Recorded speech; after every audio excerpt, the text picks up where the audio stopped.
سلام بر دوستان گرامی. آقا امروز اومدیم کد نشون بدیم و عیدتونم مبارک. انشالله سال خوبی رو داشته باشین کنار خانواده‌تون و سلامتی و پولدار شید. حالا ببخشید صدا داره میاد، حالا بریم برای کد نشون دادن، ولی عروس هلندی زیاد دارم، 4 تا دارم، برای همین سر صدا ببخشید.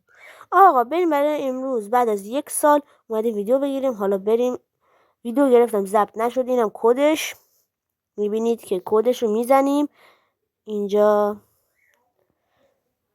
خب میریم توی پاکت نامه، این همه داریم، ببینیم چقدر میگیریم.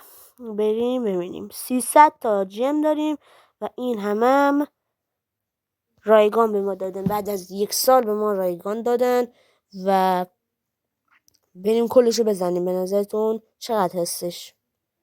من 16 کی داشتم، ببینیم چقدر میشه. 24 کیک یا ابوالفضل، 24 کیک خیلیه، واقعا خیلیه. از 16 کی خیلی، از 16 کی که بری خیلیه. حالا ما میمونیم تا این تمام بشه، میمونیم.